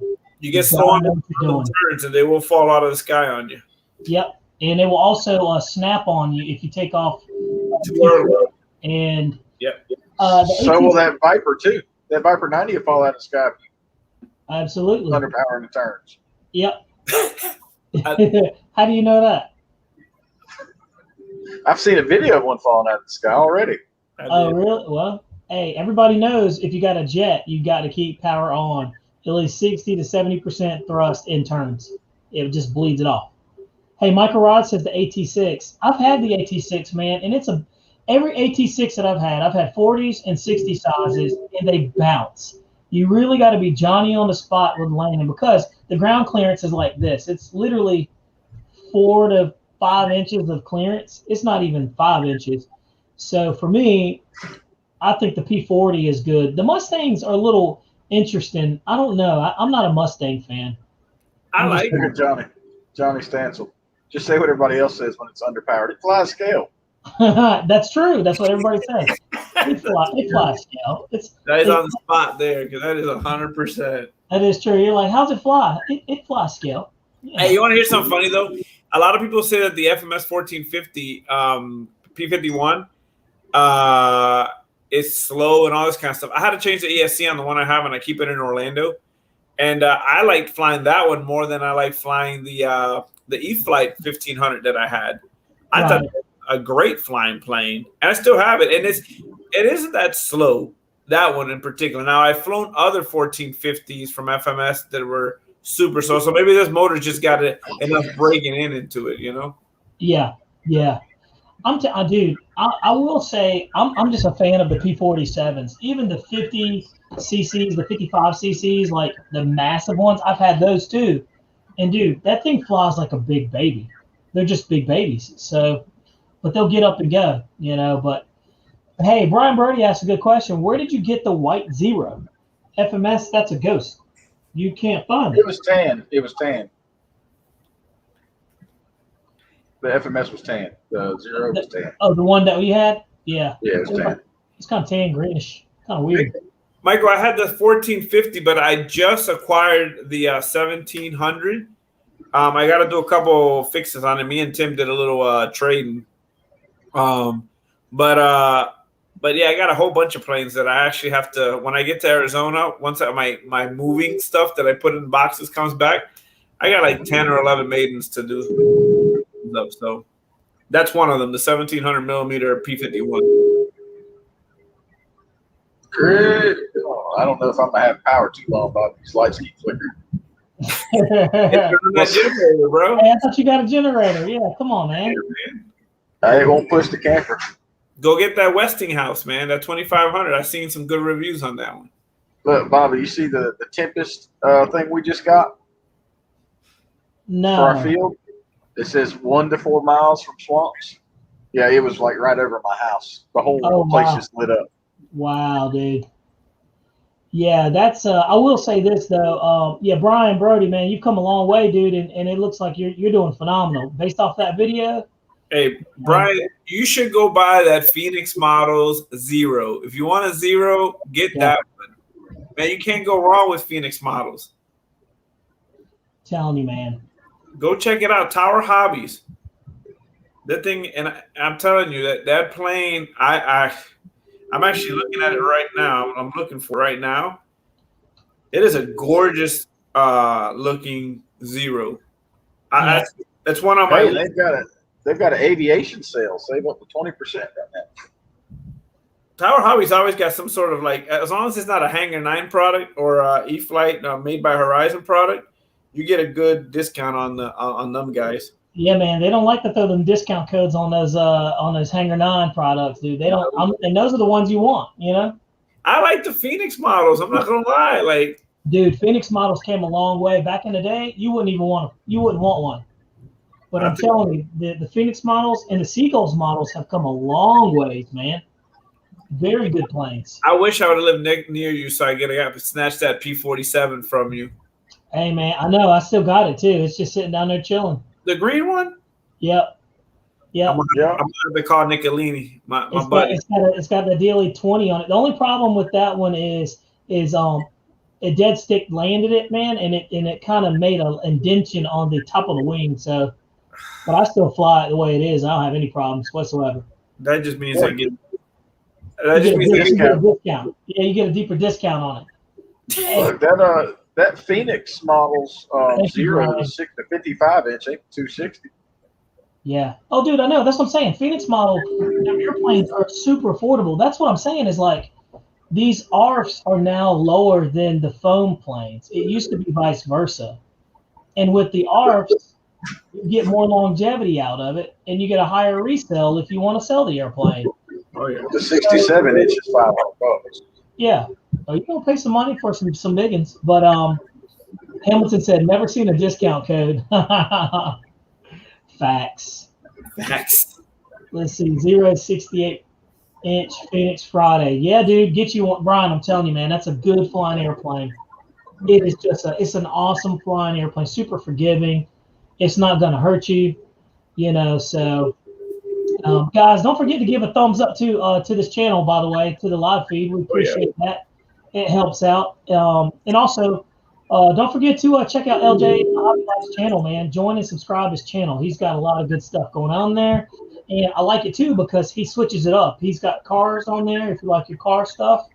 And, I mean, he gets in-depth on the cars. But he's got very good airplane videos, too. So I suspect his wife over there videotaping for him a couple of times, I think. Oh, yeah. It's funny that 0 we're talking about. I was telling Bobby and Jeff and Shay the other day that I'd like to get one because I have a V1200 motor from those that doggone fast plane from. Yeah, I got one. Yep, the V1200. Yeah, you know what I was going to ask you the other day to put a 6S battery in it and weigh it all the way to see if my calculations are right. That motor should pull that plane pretty fast. I'd like to make a 0 real fast. Dude, I can throw a 6S LiPo in that thing. I can put a 4,000 and a 5,000. I normally roll with 5200s, and it doesn't know the difference. It's a you know what system would be good is that system out of that FMS, that 12S system, out of that FMS 330. Oh yeah. But, you know, that's curious because. So I'm gonna do that take on 160, but that FMS, that's a 250 kV or 245, right? The motor. I can tell you. Yeah, that's a good one. Jay, you're funny, dude. Jay's funny. Whoa, did you hear that thunder, man? Yeah, man, it's throwing down here. Hey, Shay, I just started because the wife took forever to bring it up to me. It's got a 6860 motor with a 90 amp ESC running 12S. Okay, so that could probably haul that P40 too, but it probably would haul it better because this plane weighs about 15 pounds. Michael, I think that thing's gonna be like 16 pounds when I'm done with it. That's what it says. So 16 pounds, yeah, dude, that'll be plenty. That airplane is putting out probably, Jeff. It's equivalent to a 30 cc. Is what that 330 that you got, Jeff? Is it? Yeah, that thing's putting out at least 20 pounds of thrust. It's ridiculous. What was the KV though? So you said 68, 60, and what was the KV? I'm looking for that, man. Okay. Didn't we did a video on it, Bob? It should be on. Yeah, we did. No, I saw the video, but I just don't remember the KV. I'll have to look on the box. Oh, Brian, that's awesome, man. So, Brian, you're going to get that 0. That's awesome, bro. I'm definitely going to be keeping an eye for that one.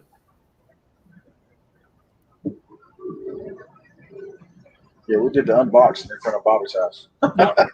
Yeah, we did. In your truck. And it was cold. I'm going to check on this Thunder real quick. I'll be right back. What are you going to do with the Thunder? He's going to tell it to go home. He's drunk. Go away, Phil.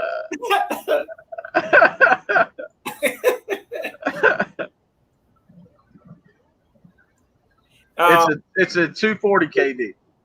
Okay, so about the same as that 160 size motor that I'm looking at from Taycon. I like those Taycons, so interesting. The flying weight is 6,000 grams. 6,000 grams. And you said it was a 6068 or 6860, you said it was.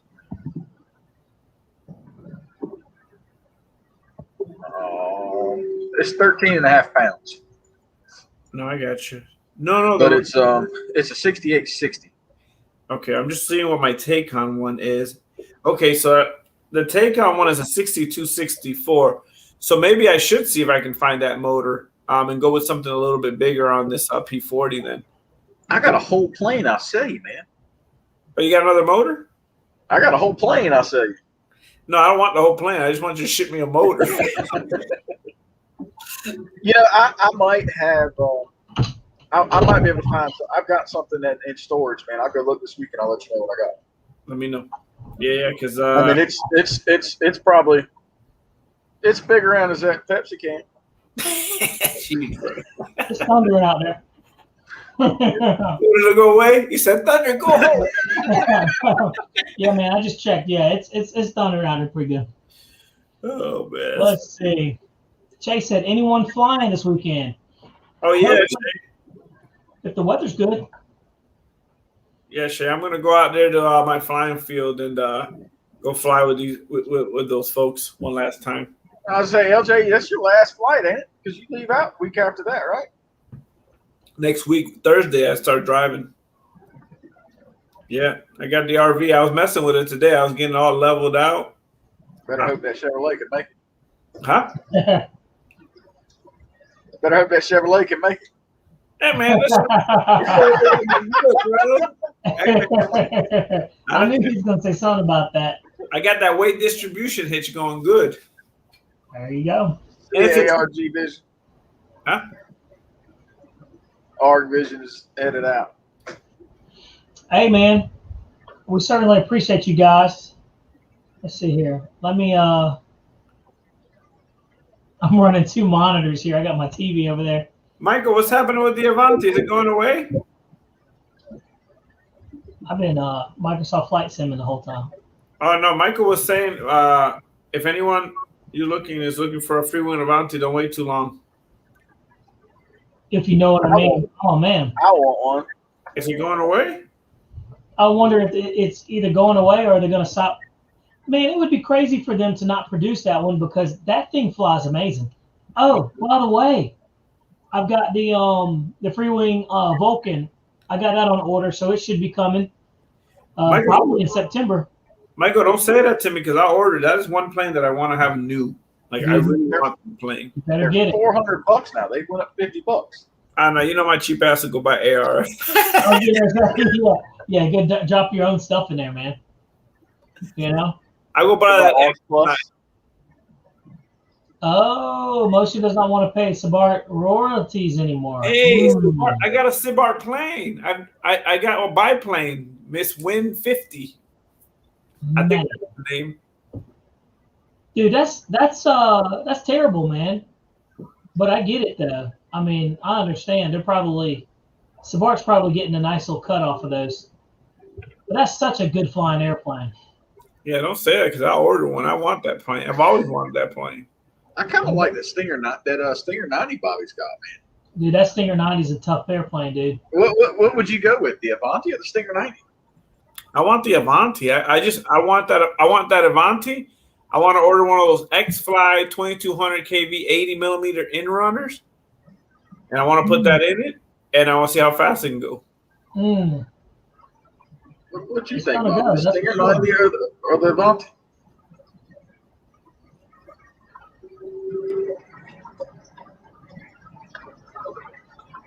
Oh, I see it, Michael. They just want to carry, yeah. Avanti is Sabart design, and Motion wants to carry only their stuff. Oh, wow. That's good to know. So, man, is there on their website? Man, don't say. I'm going to have to order that damn thing. Hey, you better drop ship that thing to me. the next waypoint. Yeah, you can go ahead and just ship me one, LJ. I'll take one. It was my birthday a couple months ago. You missed it, so. Yeah, matter of fact, yeah. My birthday coming up. I can order it from my shit. Hope my wife's not listening. You already got 40 some airplanes. Don't need any more. Hey man, we don't need to talk about that. You know what I'm saying? Hey, let's not talk about almost the 30 RC cars I got too. So, bro, it is coming down here, Bobby. Yeah, Jeff. I know, man. It's coming down, dude. I'm sure it's coming down at Bobby's house too. It probably sounds different because he got like a Yeah. whole Yeah. He sent the thunder over here to me because he told me to go away from this house.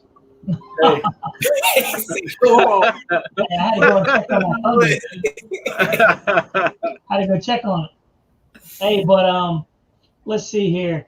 Oh yeah, Jeff. By the way, we gotta plug our Raleigh hobby, of course. Jeff, I'll let you do it. Go ahead, man. Take it away. Everybody go check out Tim over there at Raleigh Hobby, man. He can drop ship it anywhere in the country. It's online available. He can get it. Sometimes he's got stuff in stock that you can't find online.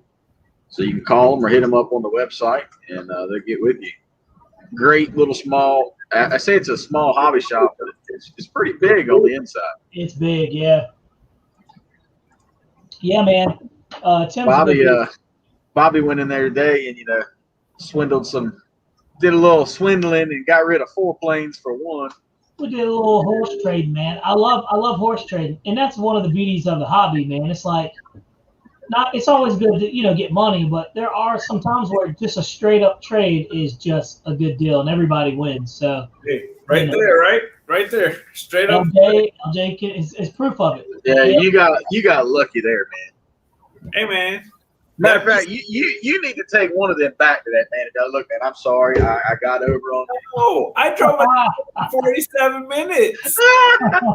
I didn't want that Draco, So like, man, when he said he'd give me that and that Sebart, I don't know how to say it, and I don't want to mess it up, but Sebart or whatever. Yeah. Man, that Miss Wind 50 biplane, racing plane, whatever the heck it is. I was like, yeah, like, man, look at that thing. I got this thing, and then you'll see it on the channel here soon, that biplane. Let me see if I got a picture here. I can show it real quick. LJ, you need to get with your boys down there at Bragg. There's somebody down there selling the Avios C-130. Yeah. He was asking $900 for it. I was like, man, you got to be kidding. That's fair. I got one for you. I'll cut that in half. Dude, that dude's thinking people aren't paying attention to the prices. Look at this thing, bro. That thing is awesome, man. That is awesome. And it's 50cc size. So it's huge. What are you gonna do with that airplane? You know how to fly that thing? No. I was getting ready to say, I'm gonna learn real quick. That would be one that would make me nervous too. Oh, it's gonna make me nervous because that thing is perfect. But I'll be honest with you, when I fly props, I don't ever really get nervous. Like, it's one of those things where I just go up and fly. The only thing is biplanes and me have a long history, Yeah. I had the Dynam pits, and I flew it a bunch. I flew about 4 or 5 times, and it was great. And then one day, I went up to fly, and the battery, those Dynam planes, you kind of just slide it in and you press it in. Man, that battery flew back on me, and that plane went. Oh man, dude, that's not fun when the batteries move in flight. That's not cool. And so then I ended up giving it to that guy that taught me how to fly. He was a 3D pilot, and I couldn't believe this dude brought it down and landed it. Wow. And nothing happened to the plane, dude. I gave him food. I was like, and he was like, "Don't worry, I'll hover it down." And he hovered it down and just landed it on the middle of the grass field. Well, Jeff. Yes, sir. LJ, we've been pushing pretty hard, man. We're at 1 hour and 34 minutes, dude. I know it. I say it's time to call it quits, man, and let these good people get back to their families and go relax and have a good time. And I think we're done here. I think it was a good time with old LJ on here. Yeah, man, we're gonna have you back, dude. Certainly appreciate you coming and hanging out to the channel. Like I said, guys, if you haven't already, like and subscribe to his channel, follow him. He's got a lot of good content already on the channel. He's got a lot of good car content on there. So guys, get up there, follow him, and he's a great addition to the hobby. Along with him, you've got Jay, you've got that's COVID call. You've got Shay, you've got Jeff's Customs RC, you've got you got what was it? Jeff NC84, you got Rcplanereviewer, you got LJ Hobby Life. Yeah, man. I was over there laughing. You got Michael Raj, you've got the Air Marshal. He popped in for a little bit, So, and of course, you got Hamilton's Hanger. He's always got good stuff going on. So, like I said, man, we really appreciate you guys, coming and hanging out with us. When Michael Raj say people pay big money for this entertainment, and we get it all for nothing. That's absolutely right, dude. We give you this. We give you the funny all for free, man, because you know what? It's nothing but good vibes, man. That's all we're trying to put out there, Hey, Lyndon Stewart asked a question. He said, Rcplanereviewer, you have any idea when the Draco back orders will be in stock? Jeff. Don't get it. Don't get it. Supposedly it's going to be October, according to my buddy at the hobby shop here. He said October they're supposed to begin more shipments of it. Save your money, Lyndon. Get you the Cessna or the Cub. I'd rather have the Cub over the Draco. I've flown all the Carbon Z stuff. I tell you what, I'd rather have the Cub over the Draco. That Cessna is awesome. Yeah, Michael Ross says, LJ, you can be my wingman anytime, dude. And Shay, hey, Mike, just keep contributing to my OnlyFans, okay? Don't tell nobody else about it. That's right. That's right. Oh, hey, Jeff. Hey. I should have told everybody this earlier. I'll tell them next video. But, yeah, man, we got some exciting stuff coming on. So, we might have, you know what? I'll tell everybody later. We'll have a hanger. But Johnny Stencil said, just buy the Cessna. He's right, man. Get it. I like the Cessna. It lands good, flies good. You can fly it off grass. It's amazing flying. It's faster, too. It's nice. Yep. Well, look, guys. Hey, when you gonna have that Hellcat ready? Are you flying it this weekend or what? So look, this Hellcat will probably be ready hopefully by Saturday. Ooh. By Saturday. So as far as that server, all you have to do is put the fuel tank in it, run the wires, break it in. And you don't have to break in a gas engine. You run it on the ground for like a tank, get it all dialed in, and you take it up and fly it, man. So yeah, I'm excited. Hey, 25 cc's, dude. That's a lot. You know what we're gonna do when you're done with your motor? I'm gonna put the GPS meter. Hopefully I fly mine Sunday. GPS meter in mine. I don't know if you have one or a way to tell speed. Oh, I do. I got a radar gun in my garage. Okay. And then we'll see which one's faster. Hey, how fast do you think yours is doing? Just guesstimate. 90, 95. Okay. This one will probably doing about that, if not more. No, that I'm guesstimating now. I could be completely off. I mean, it seemed pretty quick. It didn't make a lot of noise, but it did scoot through the air pretty well. Have you been to radar school? Well, I mean, I do a lot of speed runs with cars, so I kind of. I was getting ready to say. I just busted balls, man. No, I'm with you. No, but I think the Tucano's doing about 80, 85 max. But I think Hellcat's faster. Huh? Yeah, Hellcat's faster. Yeah, the Tucano just sounds more because it's a biprop, so you're gonna get that noise, and then as humans we just reference noise to speed, but that doesn't necessarily mean you're going faster. It's like the Hondas and the V8s, you know what I mean? Oh yeah, well you see all these squatted trucks riding around here, loud clapped out pieces of garbage, sound like they're going 500 mile an hour and they're barely moving. Exactly. So, well, I don't know, but I put it in and we'll see what it does. I'm thinking this setup back here, it should have it well over 100 miles an hour.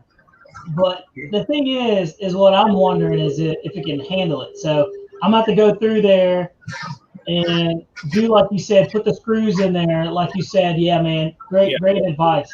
So for sure, man, I'm telling you. Let's see, Michael Ross and Jeff, they smoke funny stuff in Texas. Hey, man. You ain't lying, Michael. they crazy out here. So hey, look at Che. He said, "How about that sailboat fuel?" Anybody know what sailboat fuel is? Oh yeah, man. It's like the grid squares. You know, go get a pack of grid squares. Che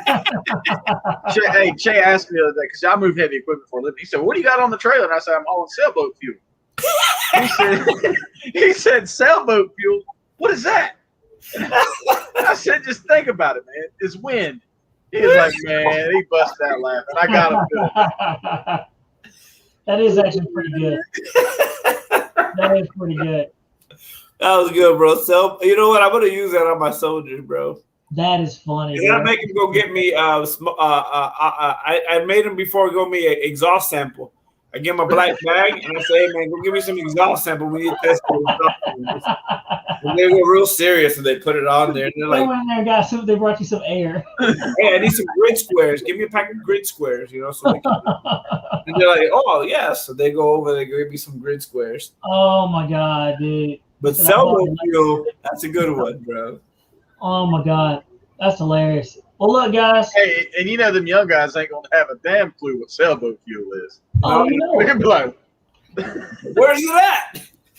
Get 2 packs. Oh my gosh. And look, the next maiden video I'll have coming up is that P40, and we'll probably have that Viper up there. Which followed by boom. I got a P40. It's a Hanger 950 size.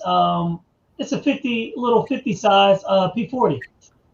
Oh man, The green one. You haven't seen it? no man. yeah, we brought it into the live a couple weeks ago because you had asked about it. Oh, that was it. Yeah, you did show me. Yeah, I'm sorry. I'm thinking like P47 for some reason. It's all that funny out there we were just talking about. All that funny stuff in Texas. Yeah. There it is. Look. Right there. Oh yeah, that's right. I remember that one. Boom. That's the one, bro. You should have seen us trying to make that video. I was like, Bobby, take 35. We just couldn't get it off the ground. Right? Dude, the glow plug on that thing was bad, man. It was terrible. So I had to buy a new one. So hey, look, Hamilton said y'all are acting up. I know. Hey, we pulling a Hamilton. That's all.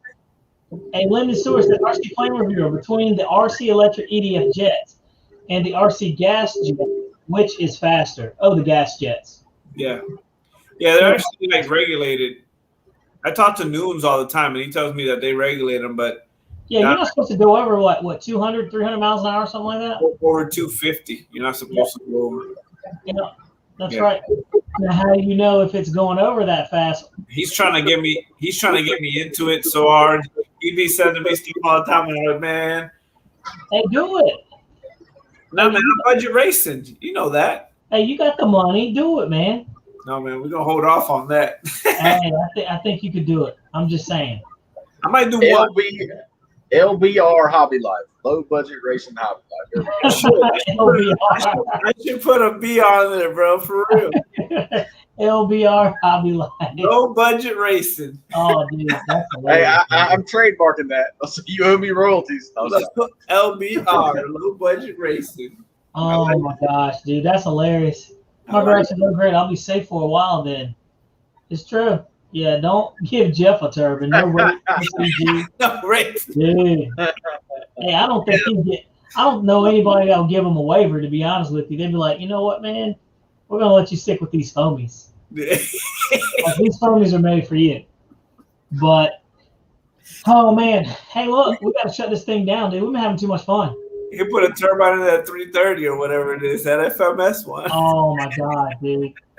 I still don't understand how they put these turbines in these foam airplanes or why they think it's a good idea. You know what I mean? Like, and then when they melt or get up, you know, when they tear up, I'm like, what did you think was supposed to happen? You know what I mean? They sell kits that line all the foam and everything, and it's supposed to keep them cool. Yes, I heard that, but it just goes against like physics.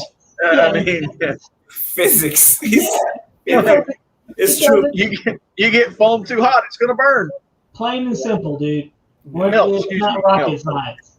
You know, if Jeff gets a turbine waiver, this country's going to the dogs for sure. It's for sure, dude. Hey, wait, hold on. He said melting. Y'all smell that? Smell that jealousy? Yeah, I think that's what it is.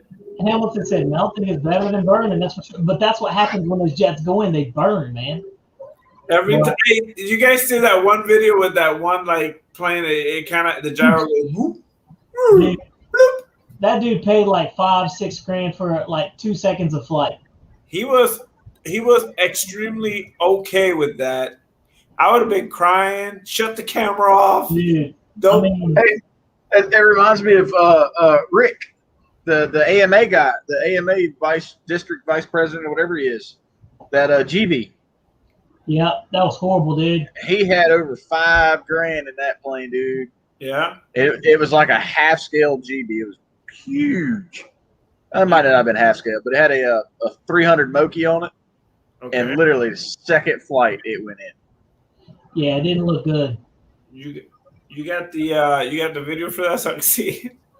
Actually, there is a video, but I don't have it up on my channel. Where did I get it? Did I have it? I don't think so. I know I had it, but I don't know where it's at. Shay said it's not 10K. It's true. Yeah. Yo, if I spend $10,000 on an RC vehicle, shoot me. Like, hey, even ain't gonna happen, dude. Anything over kind of high. over 250, I'm a little bit sad about. You know what I mean? Hey, look, 500, I am extremely sad. dude, you should have saw me today when I was like, I'm about to pay $600 for that Viper back there. I was like, yeah, that's rough. yeah, I mean, man. the good thing is it's a good flying plane, and you know it's a good flying plane, so you don't really have to worry about it much. You take it out; they got good warranty and stuff like that, so you ain't got to worry about that stuff. Right. But man, that's why I like budget racing. You know, because when you budget race, you just recycle parts. It's true, man. It's true. You got a better likelihood of being able to use some parts at the end. David Hope said, "You mix kerosene and flames. It doesn't matter what plane is made of." Thank you. And that's all I'm saying. I'm like, you're using kerosene, dude. Straight up kerosene. It's not, dude. Every time they go in, they burn. So Yeah. I don't know, man. Hey, he said, "Just call me old lady when someone will shoot me, dude." Yeah. I don't think I could. I couldn't stomach 10K. Nope, not at all. That's a small car. It's the price of a small car, man. So I want that 165, man, and I can't see spending $3,500. You could probably buy a whole Cessna or a Bush plane for that. Yeah, I mean, honestly, you could buy one of them little the Kit Fox that we fly over here, Jeff, for 10 grand. Yeah. That little airplane that doesn't fly any good, it does 45 knots. My man back there said, "I ain't going to sleep, Dad. I don't play on YouTube with you." Yeah, forget that. He said, "Make me go to bed." Hey, that's who I play Mario Kart with. He just can't beat me. Oh man. Hey, I can beat your dad though. Don't worry. Oh man. Oh man. Yep, it's horrible, dude. It's horrible. Horizon Hobby advertises the new Viper with digital servos, and they only sell analog ones for it. I called them out on it, and they credit me about half the cost of the plane. Uh-oh. I wonder what kind of servos this thing got in there. Oh, The cheap ones. I hope not. I share. I don't know. Yeah, I'm headed out too, Bobby. It's we're pushing late, Yeah, dude. Yeah, we're almost on 2 hours. We don't ever go 2 hours. But LJ's got us up here acting up, man, and Hamilton's not helping, and Michael Rogers throwing gasoline on the fire. David Hogue is over there adding, to the mix, keeping us going. He didn't get it. Go to bed. Hey, look, guys, we're gonna shut this thing down, man. LJ, thank you for being on the channel. Man, appreciate it. Really appreciate it. It's fun. Hey, that was a lot of Nice fun. to put a face to a name. Yeah, man, for sure. Yep. And dude, you're gonna have to do this again. And you know what? We need to do the quadruple threat. We gotta get Jay on here, man. Yeah. So that way he don't have to be texting. He can just be talking on here. And then we can just act a complete fool, dude. Heck yeah, we did. Any given day. But no, man, appreciate it, guys. Make sure you check out his page. And like I said, go check out his YouTube channel. He's got good stuff on there. And again, we certainly appreciate your service and everything to the country. So Thank you. Keep it going. Keep it going. Yeah. Jeff, you got anything to say, dude?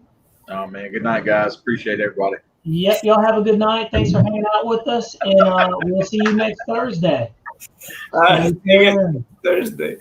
And Che, behave yourself. We'll see you tomorrow. All right.